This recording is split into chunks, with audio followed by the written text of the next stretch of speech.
We all want the complicated world we live in to make sense, so we tell ourselves stories to fill in gaps of what are effectively blind spots. What these stories do to us financially can be both fascinating and terrifying. When I'm blind to parts of how the world works, I might completely misunderstand why the stock market is behaving like it is, in a way that gives me too much confidence in my ability to know what it might do next. Part of the reason forecasting the stock market and the economy is hard is because you are the only person in the world who thinks the world operates the way you do.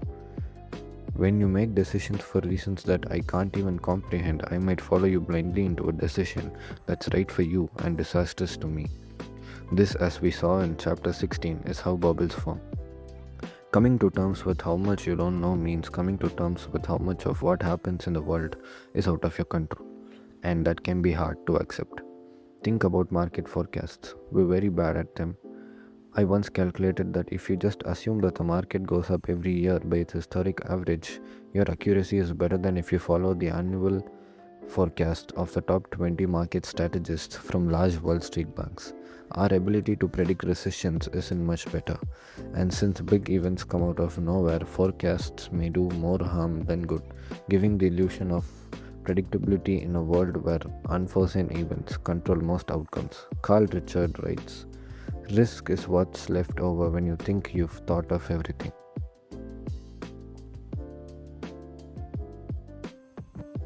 People know this.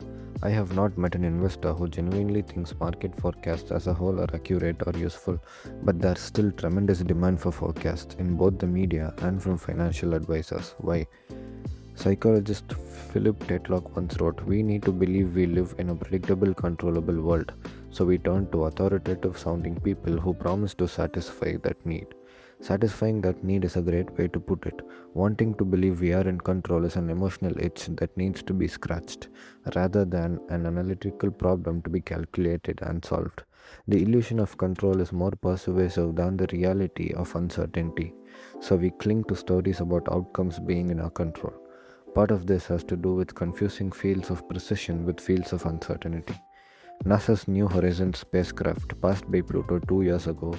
It was a 3 billion mile trip that took 9.5 years. According to NASA, the trip took about 1 minute less than predicted when the aircraft was launched in January 2006. Think about that. It was an untested, decade long journey. NASA's forecast was 99.9998% accurate. That's like forecasting a trip from New York to Boston and being accurate to within 4 millionths of a second. But astrophysics is a field of precision. It isn't impacted by the vagaries of human behavior and emotions. Like finance is, business, economics, and investing are fields of uncertainty, overwhelmingly driven by decisions that can't easily be explained with clean formulas, like a trip to Pluto can.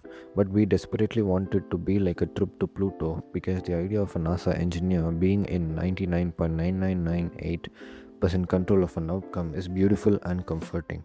It's so comforting that we're tempted to tell ourselves stories about how much control we have in other parts of our life, like money. Kahneman once laid out the path these stories take. When planning, we focus on what we want to do and can do, neglecting the plans and skills of others whose decisions might affect our outcomes. Both in explaining the past and in predicting the future, we focus on the causal role of skill and neglect the role of luck. We focus on what we know and neglect what we do not know, which makes us overly confident in our beliefs. He described how this impacts businesses. I have had several occasions to ask founders and participants in innovative startups a question. To what extent will the outcome of your effort depend on what you do in your firm? This is evidently an easy question. The answer comes quickly, and it has never been less than 80%.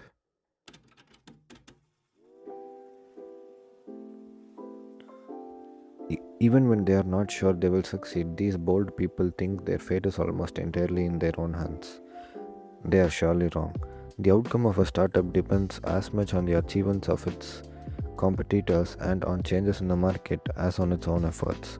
However, entrepreneurs naturally focus on what they know best.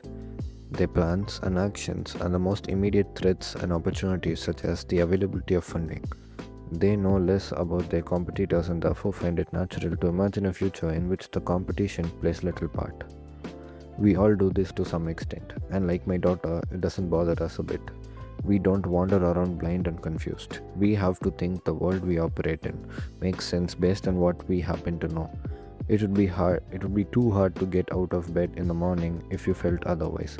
But the early alien circling over Earth, the one who's confident he knows what's happening based on what he sees, but turns out to be completely wrong because he can't know the stories going on inside everyone else's head. He's all of us.